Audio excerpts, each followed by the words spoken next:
بسم اللہ الرحمن الرحیم، اللہ کے نام سے شروع جو بڑا مہربان اور نہایت رحم کرنے والا ہے۔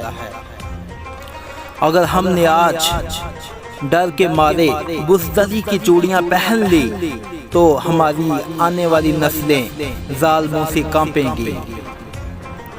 پوری دنیا بھی اگر خلاف ہو جائے، یہ نہیں ہو سکتا کہ ہم کسی ظالم کا ساتھ دے دے کبھی۔ ہم خیانت اور دھوکہ دہی سے کوئی کامیابی حاصل کرنے کے بجائے موت کو ترجیح دیتے ہیں۔ اگر تم نے اپنے دشمن کے قبضے میں اپنا وطن ہی نہیں بلکہ ایک پتھر کا ٹکڑا بھی رہنے دیا تو مصائب ہمارا مقدر ہوں گے۔ مایوسی ہمارے لیے حرام ہے۔ ہمیں اللہ کی رحمت سے مایوسی کرنے کا کوئی حقدار نہیں بنایا گیا۔ انصاف کے لیے اکیلے لڑنا پوری دنیا کا سلطان بننے سے بہتر ہے۔ اگر آپ کا دل خالص و پاکیزہ ہے تو دنیا کی کوئی شیطانی قوت آپ کا محاصرہ نہیں کر سکتی۔ جس کا کوئی خواب نہیں، اس کا کوئی مستقبل نہیں۔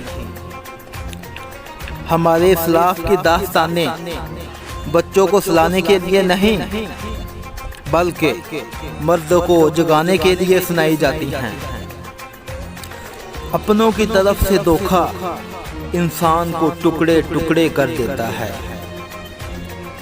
مسلمان کے دو ہی شوق ہوتے ہیں، جب اذان ہو جائے تو مسجد کی طرف دوڑنا، اور جب جنگ کا اعلان ہو جائے تو میدان جہاد کی طرف دوڑنا۔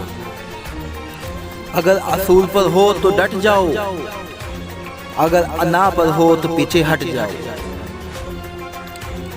کان کھول کر سنو، اس سرزمین پر علماء پر جو بھی حملہ کرنے کا ارادہ کرے گا تو سلیمان شاہ کا بیٹا ارطغرل ان پر جلاد بن کر بسے گا۔